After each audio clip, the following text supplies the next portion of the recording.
अस्सलाम वालेकुम। जी मैं हूं डॉक्टर आसिफ और आज बच्चों की सेहत के हवाले से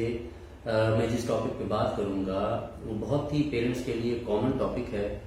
और वो ये है कि अमूमन पेरेंट्स की एक बहुत कॉमन कंप्लेंट है कि जी हमारा बच्चा या तो कुछ खाता नहीं या घर की चीज़ें नहीं खाता।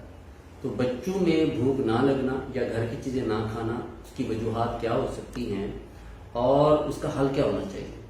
तो उसमें चंद एक ऑब्जर्वेशंस हैं जो मैं आप लोगों के साथ शेयर करूंगा, और मेरा ख्याल है अगर आप उन ऑब्जर्वेशंस के हिसाब से जो मैं आपको कुछ सजेशन दूंगा, अगर आप उनको फॉलो करें तो इंशाल्लाह उम्मीद काफ़ी है कि आप अपने बच्चे को घर की चीज़ें खिला पाएंगे। अगर आपका बच्चा फिज़िकली और मेंटली बिल्कुल ठीक है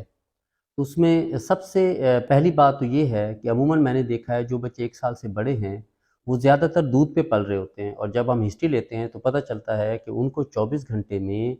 1 लीटर से भी ज़्यादा दूध पिलाया जा रहा है।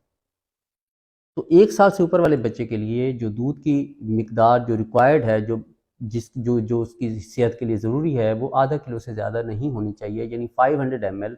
या अप्रॉक्सीमेटली कोई 18 to 20 आउंसेस से ज़्यादा ना हो। आप दूध कम करें, क्योंकि आप जब दूध पिला के बच्चे का पेट फुल कर देंगे तो फिर आप उससे कैसे तवक्को रखेंगे कि वो घर की बनी हुई बाकी चीज़ें भी खाए। फिर ये है कि अमूमन घर के बाकी अफराद भी और हम पेरेंट्स भी क्या करते हैं कि रोज़ाना की बुनियाद पर अपने बच्चों को टॉफ़ीज़, चॉकलेट्स, कैंडीज़ खिला रहे होते हैं। तो डेली बेसिस पे अगर आप ये चीज़ें करेंगे तो डेफ़िनेटली आप अपने बच्चे का पेट जब इन चीज़ों से भर देंगे तो फिर आपका बच्चा घर की चीज़ें नहीं खाएगा। तो इसका एक बेहतरीन तरीका ये भी है कि अगर फ़िलहाल आप उसको डेली बेसिस पे ये चीज़ें दे रहे हैं तो उसको आहिस्ता-आहिस्ता कम करते-करते आप उसको हफ़्ते में 1 दफ़ा कोई भी ऐसी चीज़, जंक फूड है या कोई टॉफ़ी, चॉकलेट कोई अच्छी क्वालिटीज़ की हैं, हफ़्ते में 1 दफ़ा आप उनको वो खिलाएँ, लेकिन बाकी 6 दिन में कोशिश करें कि वो सिर्फ घर की चीज़ें खाए। तो इस तरीके से ये भी एक ऐसा फैक्टर है जिसमें आप आहिस्ता-आहिस्ता बच्चे को घर की चीज़ें खाने और उसको घर की चीज़ों के लिए भूख लगने का आदी बना सकते हैं। फिर ये है कि अमूमन जब हम खाने की टेबल पे बैठते हैं और वहाँ पे घर का कोई एक फ़र्द अगर किसी भी चीज़ जो भी घर में बनी है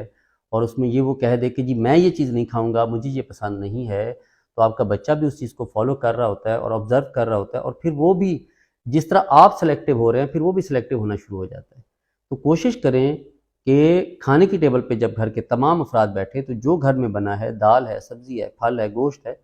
आप उसको एप्रिशिएट करें, उसको पसंद करें, उसकी तारीफ़ करें। तो with the passage of time आप देखेंगे कि आपका बच्चा भी घर की बनी हुई तमाम चीज़ें खा रहा है। फिर ये है कि अमूमन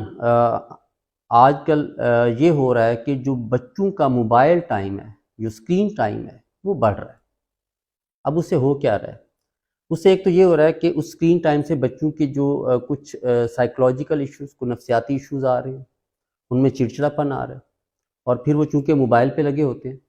तो इस तरीके से वो फिर जब हम उनको बुलाते हैं खाने की टेबल पे, तो वो एक तो उस पे रिलक्टेंट होते हैं, और फिर ये है कि मोबाइल फ़ोन के या स्क्रीन टाइम के ज़्यादा इस्तेमाल से उनकी फ़िज़िकल एक्टिविटीज़ जो हैं वो कॉम्प्रोमाइज़ हो रही हैं। और जब उनकी भाग-दौड़, खेलना, उनकी आउटडोर गेम्स जब वो नहीं होंगी, तो उनको पहले से खाया हुआ खाना जब डाइजेस्ट ही नहीं होगा, हज़म ही नहीं होगा, तो फिर वो उनको भूख नहीं लगेगी, फिर वो मज़ीद खाना नहीं खाएँगे, फिर वो अगले खाने के टाइम पे आपके साथ टेबल पे नहीं बैठेंगे। तो बच्चे की फ़िज़िकल एक्टिविटीज़ को बढ़ाइए, उसमें जैसे क्रिकेट है, फुटबॉल है, साइकिलिंग है, उसमें एक्सरसाइज़ है, वॉक है। आप इन चीज़ों का अपने बच्चे को आदी बनाइए, तो आप यकीन करें इससे बच्चे को भूख लगेगी और वो घर की चीज़ें खाने पे कायल होगा। फिर ये है कि हम कोशिश ये करें कि जैसे हम दिन में 2 या 3 दफ़ा खाते हैं, तो आप कोशिश करें कि अपने बच्चे को दिन में 8 दफ़ा, 10 दफ़ा खिलाएँ। मिसाल के तौर पर एक सिटिंग में वो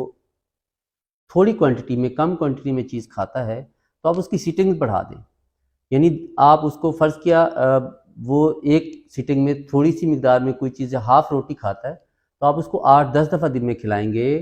तो इस तरीके से at the end of day, दिन के आखिर में आप देखेंगे वो काफ़ी सारी कैलोरीज़ ले चुका है। बजाय इसके कि आप उसको ज़बरदस्ती एक ही सिटिंग में ज़्यादा खिलाएँगे, तो उससे वो फ़ोर्सफुल, यानी वो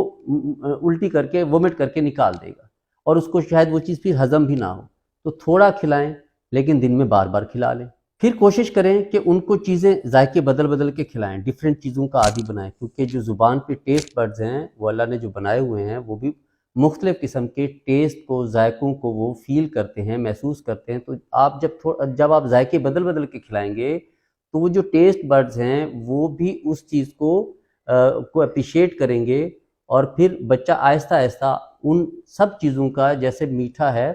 नमकीन है, इन सब चीज़ों का आदी बनता जाएगा। एक्चुअल में ये है कि आपको आर्ट आनी चाहिए अपने बच्चे को पालने की, क्योंकि parenting is a full job. और हम इस बहस से बचने के लिए करते क्या हैं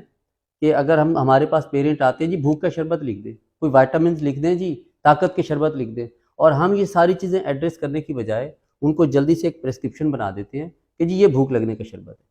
है। एक्चुअल में भूख लगने के कोई शरबत नहीं होते। जब तक कि आप अपने बच्चे को इन सारी चीज़ों में, जो मैंने आपके साथ शेयर की हैं, इसमें एडजस्ट नहीं करते, इसका आदी नहीं बनाते, और इसमें हो सकता है आपको 2-3 महीने लग जाएं, 4 महीने लग जाएं, उस आर्जी टाइम पे आप अपने बच्चे को कुछ अरसे के लिए वो विटामिन सिरप फॉर्म में दे सकते हैं, जो एक्चुअल में दाल में, सब्जी में, फल में, गोश्त में है। लेकिन जैसे ही आपका बच्चा उन चीज़ों पे आ जाए और आपके बच्चे की ग्रोथ प्रॉपर हो रही है, उसकी हाइट वेट सही तरीके से जा रही है, तो आपको इन सिरप्स की, इन ताकत के या भूख लगने वाले सिरप्स की ज़रूरत होनी भी नहीं चाहिए।